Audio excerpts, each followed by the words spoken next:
Oh, sorry about that. What a heck of a way to greet you with a cough. Good morning, good morning, good morning. This is Carol Davis here, and I have a spot of sunshine, I hope, for you.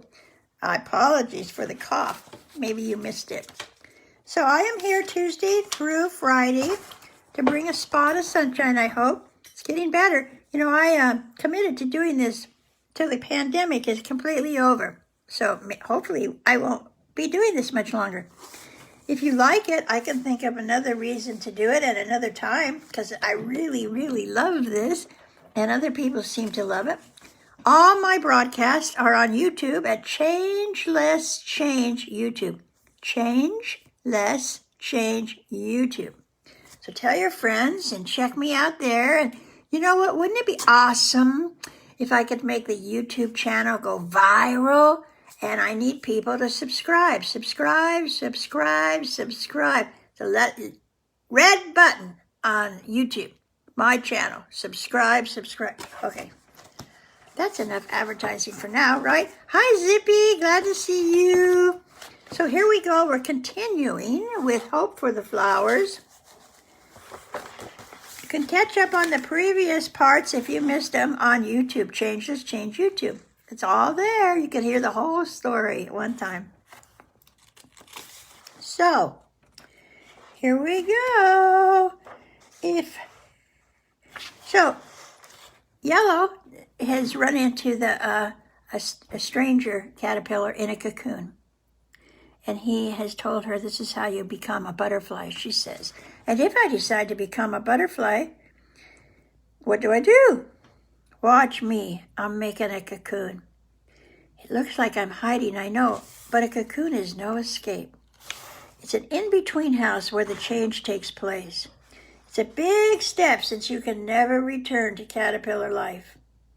During the change, it will seem to you or to anyone who might peek that nothing is happening. But the butterfly is already becoming. It just takes time. And there's something else. Once you are a butterfly, you can really love, the kind of love that makes new life. It's better than all the hugging caterpillars can do. Oh, let me go and get Stripe, Yellow said, but she sadly knew he was too far into the pile to possibly reach. Don't be sad, said her new friend. If you change, you can fly and show him how beautiful butterflies are. Maybe he will want to become one too.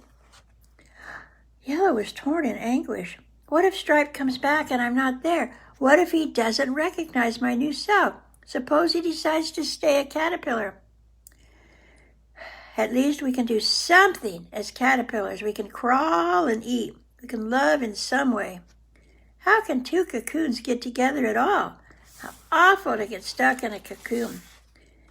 How could she risk the only life she knew when it seemed so unlikely she could ever be a glorious winged creature?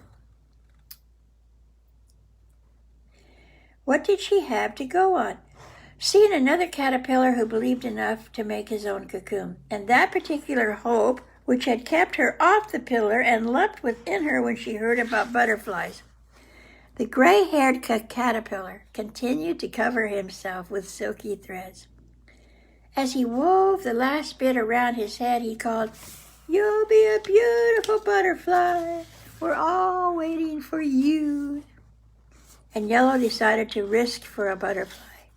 For courage, she hung right beside the other cocoon and began to spin her own. Imagine, I didn't even know I could do this. That's some encouragement that I'm on the right track. If I have inside me the stuff to make cocoons, maybe the stuff of butterflies is there too. Chapter 5. Stripe made much faster progress this time. He was bigger and stronger since he had taken time out. From the beginning, he determined to get to the top. He especially avoided meeting the eyes of other crawlers. He knew how fatal such contact could be. He tried not to think of Yellow. He disciplined himself neither to feel or be distracted.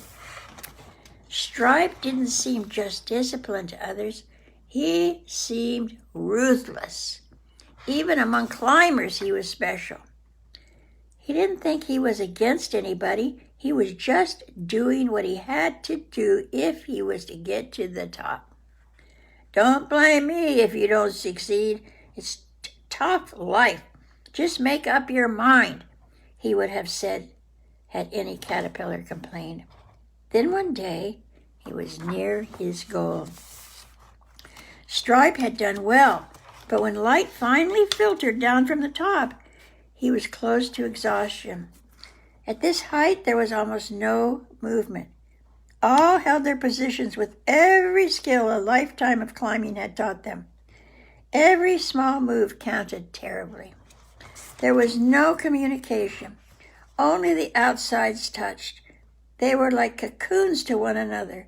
Then one day, Stripe heard a caller above him saying, "None of us can get any higher without getting rid of them." Soon after, he felt tremendous pressure and shaking. Then came screams and falling bodies. Then silence, lots more light and less weight from above. Stripe felt awful with this new knowledge. The mystery of the pillar was clearing. He now knew what had happened to the 3 caterpillars. He now knew what must always happen on the pillar. Frustration surged through Stripe. But as he was agreeing this was the only way up, he heard a tiny whisper from the top. "There's nothing here at all." It was answered by another. "Quiet, fool. They'll hear you down the pillar. We're where they want to get. That's what's here." Stripe felt frozen. To be so high and not high at all. It only looked good from the bottom. The whisper came again. "Look over there, another pillar, and there too, everywhere." Stripe became angry as well as frustrated. "My pillar," he moaned, "only one of thousands. Millions of caterpillars climbing nowhere." God bless America. Something is really wrong, but what else is there? His life with Yellow seemed so far away. That wasn't it either, not quite. "Yellow!" He let her image fill his being. "You knew something, didn't you? Was it courage to wait? Maybe she was right. I wish I were with her. I could go down," he thought. "I'd look ridiculous. But maybe it's better than what's happening here." So I'm going to end there for today, because this chapter is quite a bit longer. So it's a pretty good place to stop, and I will see you tomorrow on Thursday. Have a beautiful day. Bye. Bye, Ian. Bye, Zippy. Thank you.